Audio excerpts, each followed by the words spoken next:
So, Ano yung plano? So, ayun. Basically, di ba ito, rebulto siya.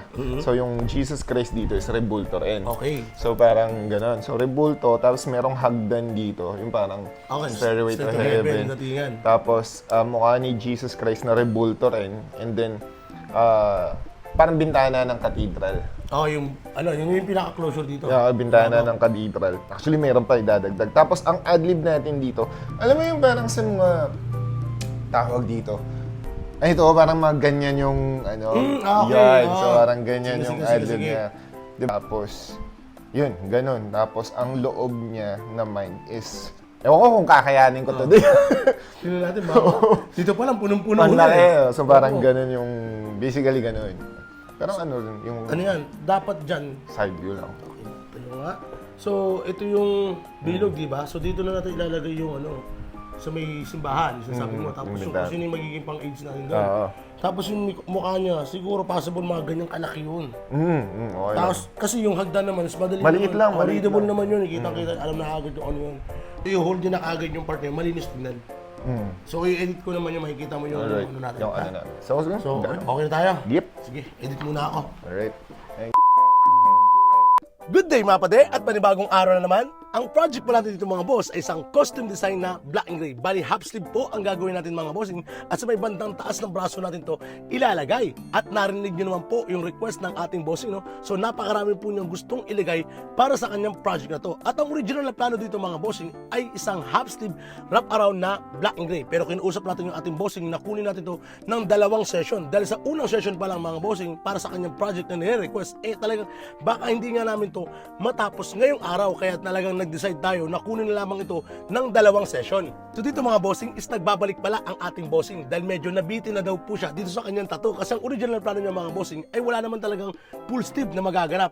Ang kaso nga lang is napapansin niya na bitin na daw po yung kanyang tattoo kaya talagang nag-decide na siya na ipa-full sleeve to at regalo daw niya to para sa kanyang birthday. Kaya talagang pinaghandaan niya tong araw to mga bossing at talagang niready niya yung mga pyesa niya na ilalagay dito kaya ang dami-dami po niyang gustong ilagay para sa kanyang project na to. Nandyan yung ulo ni Jesus Christ, andyan yung sa may simbahan, andyan yung pedigree, andyan yung stairway to heaven, sabi nga niya eh.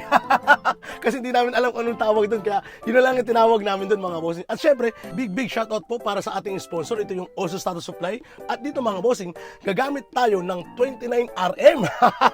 Dito mga boss, makikita nyo, di ba? Napakalaki o napakalapad ng needle na to mga bossing. Isa to sa pinakamasarap gamitin mga bossing. Kasi nga po, is nakakagawa ka rito ng smooth shading. Lalong-lalo na kung malalapad po yung mga sinishadingan ninyo. Kaya isa to sa mga paborito kong needle talaga mga bossing. Ayoko na talaga ng mga maliliit na needle. Pero gumagamit tayo ng maliliit na needle mga bossing kapag gumagamit tayo o gumagawa tayo ng mga color packing, lalong-lalo na kung maliliit lang din po na detalye. Pero kung malapad po ang color packing natin mga bossing, ay yun na po yung ginagamit natin. Yung malalapad din na needle. Kasi nga po, tumatagal po ang trabaho natin mga bossing kapag gumagamit tayo ng maliit na needle tapos malaki rin po yung sosombrahan natin. Pero hindi ko po yan nilalahat mga bossing kasi bawat artist po ay may kanya-kanyang kasanayan. So meron dito yung mga artist na gumagamit ng maliliit na needle para doon sa sombra kasi mga bossing is kanila pong yung technique at talagang na-master na po nila yung kahit papaano mga bossing. Kaya ako, ito naman pong sinasabi ko ay based on my experience mga bossing na pag tayo ay sumusombra ay gumagamit tayo ng medyo malalapad na needle nang sa ganun is solid at mabilis po natin itong nakukulayan. So dito mga bossing is nag-shading na tayo. So gamit natin needle dito mga bossing ay yung 29RM. At kung mapapasin nyo na parang winawas-iwas lang natin yung ating machine na nag-shading tayo mga bossing kasi po ay gumagawa tayo ng smooth shading nga po mga bossing. So dito mga bossing is kasabay po ng bilis ng makina at bilis po ng kumpas ng ating kamay kaya kahit pa paano ay napapalambot natin yung shading mga bossing. Kagandahan lang din kasi nito kapag 29RM ang gamit yung mga bossing is talagang malambot po yung nagagawa yung shading. Lalong-lalo na kung malapad po ang inyong isi-shadingan. Yes mga bossing kasi isipin nyo lang mga bossing, katulad yan noo. Tapos gagamit lang tayo ng maliit na klase ng needle na RM din. Siyempre kahit pa paano mga bossing, makikita nyo rin yung guhit-guhit na tumatama doon yung RM ninyo. Yes mga bossing, kasi nga po masyado siyang maliit.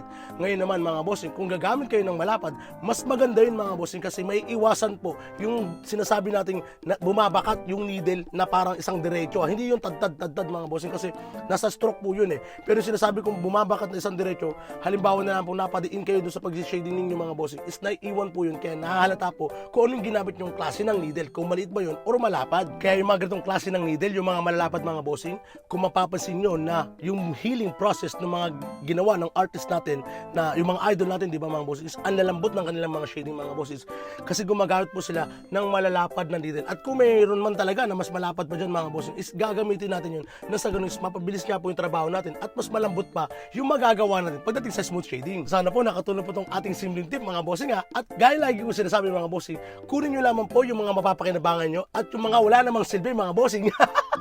Alam nyo na, itapon nyo na mga bossing. So ito pala ang ating finished product mga boss.